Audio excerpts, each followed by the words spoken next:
All right, let's welcome to the LIV Golf Dallas Media Center our 2025 individual champion, Patrick Reed of 4 Aces GC. Congratulations, Patrick. Thank you. So, Patrick, you win your first LIV Golf title in your 41st start out here and your first pro win in your home state of Texas. What kind of emotions are you feeling right now? I don't like hearing those numbers. It took me 41 times just to win out here. It took too long, I felt like, but, to kind of check two things off, not only winning for the first time on LIV, but also doing it in my home state means a lot. It's just been, I feel like a long time coming to, win out here. I feel like the game's been solid. It's just, even like today, you always deal with adversity throughout every tournament you play. It's just how you're going to respond to handle it. And, luckily I was able to kind of ride the ship today and get in a playoff and, make that putt at the end. I was going to ask you to take us through the day. You probably didn't think 75 would get the job done, but Maridoe proved to be a really challenging test this week. Bummer.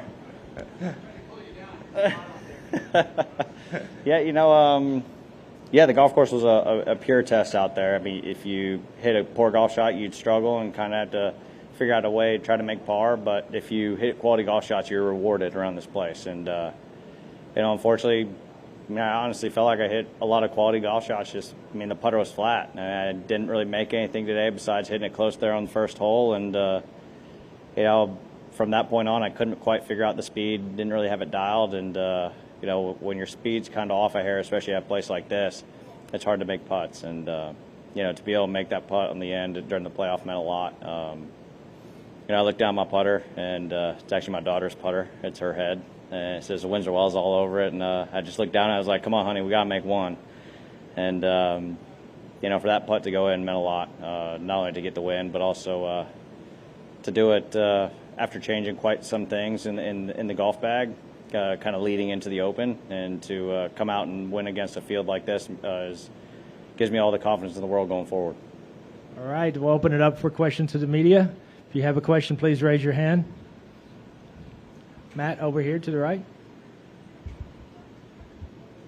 Patrick, what do you think that says about you, that when things get tight and despite struggling on the front nine, able to make a bunch of clutch up and downs on the back nine to keep things together and eventually make a great iron shot to win in the playoff? Yeah, I think the biggest turning point today would have been there on hole 12. Thought I actually hit a decent drive. It just was a hair lower than the previous day, so it didn't quite kind of peel with the wind, end up in that left rough. And I had opportunity to maybe be stupid and try to go through the tree over, to try to hit it towards the green. And Cass is like, hey, just let's lean on the wedge game and get it done. And to be able to go ahead and lay up and get up and down for par from 150 yards, that gave me the confidence kind of going forward that, hey, the game's where it needs to be. You just need to ride the ship. You got all the bad stuff out of the way, so now let's go out and try to win this golf tournament. And, I was lucky enough there to have start hitting the ball a little better there on the back nine towards the back half, and was able to give myself a lot of decent birdie looks. Just, unfortunately didn't really make any until the last hole. You had a pretty sick club twirl on the playoff hole. Did you feel it coming off the face? Yeah, when I hit it, I knew it was going to be pretty good distance-wise. The biggest thing was out of the rough. The ball gets so squirrely, you just don't know if it's going to go with the wind or stay straight. But I felt like I made a really quality golf swing there, and I got rewarded for kind of staying straight rather than kind of drifting with the wind. And to be able to go ahead and make that putt at drip speed like that, especially after missing so many putts that really throughout the day I felt like I had a lot of speed putts.